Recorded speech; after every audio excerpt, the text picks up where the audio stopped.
तो आज मैं तुम लोगों को अमेरिकन फोकलोर की एक बहुत ही फेमस कहानी बताने वाला हूँ, जिस पे शायद ही कोई वीडियो तुम लोगों ने देखी हो। तो जैसा कि तुमने टाइटल में पढ़ा, हॉर्स ऑफ बेलविच, तो ये बेलविच है क्या? यूएस टेनेसी में एक परिवार रहता था जिसने 1817 से 1821 के बीच कई पैरानॉर्मल एक्टिविटीज़ का सामना किया, और ये वीडियो उन्हीं के बारे में होने वाली है। तो ये बात साल 1817 की है, जब जॉन बेल अपने 9 लोगों के परिवार के साथ रेड रिवर टेनेसी में रहता था। एक दिन वो अपने खेतों में घूम रहा था, तभी उसे एक अजीब सा जानवर दिखा, जिसका शरीर तो कुत्ते का था और सर खरगोश जैसा था। जॉन ने उसे देख उस पर अपनी बंदूक से हमला किया, पर वो गायब हो गया। और ये उन बहुत सी भूतिया घटनाओं में से सिर्फ एक थी जो बेल परिवार के साथ घटने वाली थी, और आगे चल अमेरिका में काफ़ी फेमस हुई और एक फोकलोर टेल बन गई, द बेलविच हॉन्टिंग्स के नाम से। तो उस पहली घटना के कुछ दिनों बाद से ही घर की दीवारों पर नॉकिंग साउंड सुनाई देने लगी, जैसे कोई दरवाज़ा खटखटा रहा हो। जंजीरों के झटकने की आवाज़ और धीमी आवाज़ में फुसफुसाहटें भी सुनाई देने लगी। पर बेल परिवार जब उन आवाज़ों के पीछे की वजह जानने की कोशिश करता तो उन्हें कुछ नहीं मिलता। पहले तो बेल परिवार ने इन चीज़ों को नज़रअंदाज करने की कोशिश की, लेकिन ज़्यादा दिन वो ऐसा कर नहीं पाए। धीरे धीरे ये चीज़ें और बढ़ती गई।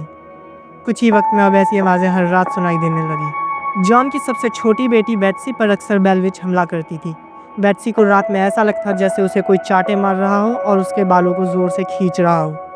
अक्सर रात में बेट्सी पर जब भी ऐसे हमले होते तो उसकी चीखें घर में सुनाई देती और सुबह तक शरीर पर जख्मों के निशान पड़ जाते थे।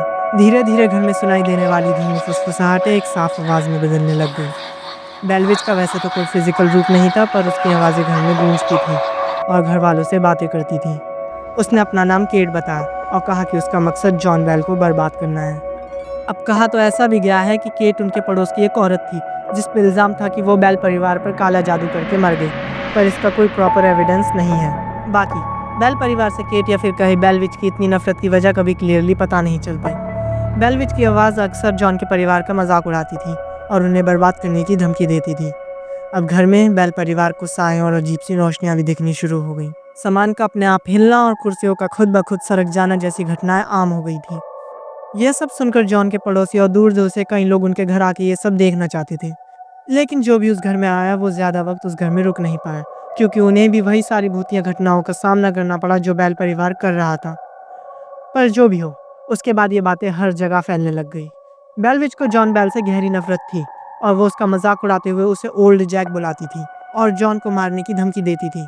धीरे धीरे जॉन की सेहत बिगड़ने लग गई। उसके गले में सूजन होने लगी, उसका बोलना मुश्किल हो गया और जॉन को बिस्तर पर लेटे हुए बार बार झटके आते थे।